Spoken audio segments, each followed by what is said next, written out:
Here in New York, Microsoft's finally announced Windows 8 is going on sale. They've launched their own tablet computer, the Microsoft Surface, which is the first device they've ever made.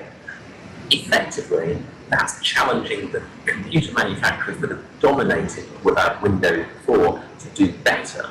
The effect of that has been to polarise the views of analysts and of many consumers, because you've got a whole new device and you've got a whole new operating system that works in a fundamentally different way.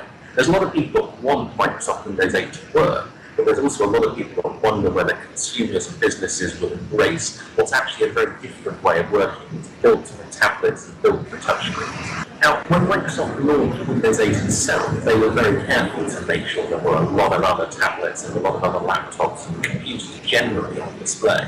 They then went on to a second launch that was dedicated entirely to Microsoft Surface. What that shows, I think, is that they're very keen to push their own device, but they're also very keen to remind users that Windows has always been supported by Samsung, by Acer, by Asus, by lots and lots of different manufacturers. Those guys are going to continue to make the vast majority of machines that people buy and use for this new platform.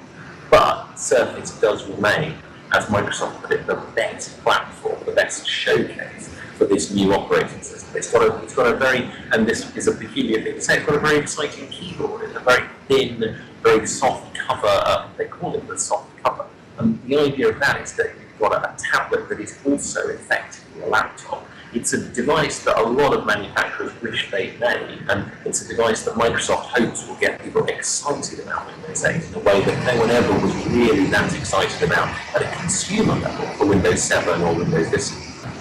And so what's most impressive about Windows 8 is the way that it's been adapted for touchscreens, adapted for tablets, and so that means you've got this new interface which is based on what Microsoft call line tiles. That means that you swipe along each different tile, which previously would just have been an icon to access an application or a program.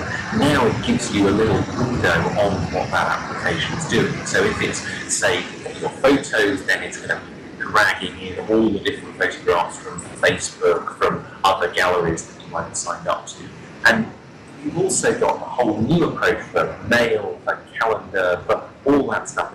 It's instantly accessible, it's instantly visible. Now, that's impressive, but it's not necessarily enough to persuade people that this whole new interface is really the way forward.